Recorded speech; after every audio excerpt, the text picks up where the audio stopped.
We have seen Democrats lining up to take on President Trump in the 2020 election, but now there may be a challenge from another Democrat, from former Starbucks CEO Howard Schultz, who says he's considering an independent run to bypass the party process. I am seriously thinking of running for president. I will run as a centrist independent outside of the two-party system. We're living at a most fragile time. Not only the fact that this president is not qualified to be the president, but the fact that both parties are consistently not doing what's necessary on behalf of the American people and are engaged every single day in revenge politics. Now, President Trump appears to be goading Schultz into an independent run that could hurt Democrats, tweeting this morning, Howard Schultz doesn't have the guts to run for president. Agree with him that he is not the smartest person. Besides, America already has that. I only hope that Starbucks is still paying me their rent in Trump Tower. And we should mention that Schultz, when he was talking about not being the smartest person in the room, that was because he was saying he knows how to delegate and surround himself with smart people. I want to bring in now the chairwoman of the Washington State Democratic Party, Tina Podlikowski, with us now. And Tina, you oppose Howard Schultz's plan. You tweeted, making it very clear. You said that Howard Schultz running as an independent isn't about bringing anyone together. It's about one person, Howard Schultz. What do you worry will happen if he runs? Well, we have many years of history where these kinds of independent bids just siphon off a few percentage points of votes and get the wrong person into office. Certainly, everyone, Democrats, independents, right-minded Republicans are united in this idea of getting Donald Trump out of office. We have a lot of people running in the Democratic primary. If Howard Schultz wants to jump in, great. The water's fine, but get your ideas into something like that. But we have to unite around one candidate. A primary like this, where Howard is out on the independent side, well, you know what? That just hands the office right back to Donald Trump in 2020.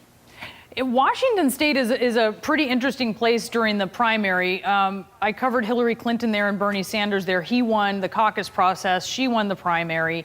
There was a lot of enthusiasm for both of them, and a lot of, I think maybe even more enthusiasm for Bernie Sanders. But one of the complaints coming from Schultz is that the party is being pulled too far to the left. What do you think about that, where he's making that argument that he sort of feels as an independent, maybe he's not exactly a Democrat, and that's not what he said, but I'm just saying he's sort of representing a more moderate wing of the Democratic Party. Well, I wouldn't know that because Howard Schultz has never talked to me. He's never talked to anybody in the Washington State Democratic Party. In fact, as far as I can tell from his history, Howard Schultz has done the bare minimum to even invest in a Democratic candidate. Look, you've got somebody like a Michael Bloomberg who's worth 14 times as much as Howard Schultz and who also, has at least 20 times the amount of experience politically. In 2016, he looked to do an independent run, concluded not only wasn't it not the right thing to do, but it was incredibly expensive to get on the ballot in all 50 states. Instead, he invested in Democrats and Democratic infrastructure. Howard Schultz hasn't done that. So I challenge Howard, if you really care about the Democratic values, if you want to help everyone in this country, particularly the middle class and the working class, then maybe invest in the people that are doing the work at the grassroots, not in a vanity presidential bid. In 2016, when you would speak to Bernie Sanders supporters, anyone, when I would speak to Bernie Sanders supporters, they were really frustrated with the Democratic Party apparatus. They felt like not only had it put a finger on the scale for Hillary Clinton, but they felt like that the DNC was sort of jumping on it with both feet. And they felt a little bit left behind from the party apparatus. How do you appeal to candidates who are maybe feeling that or are looking outside of the party apparatus as they might plot a run?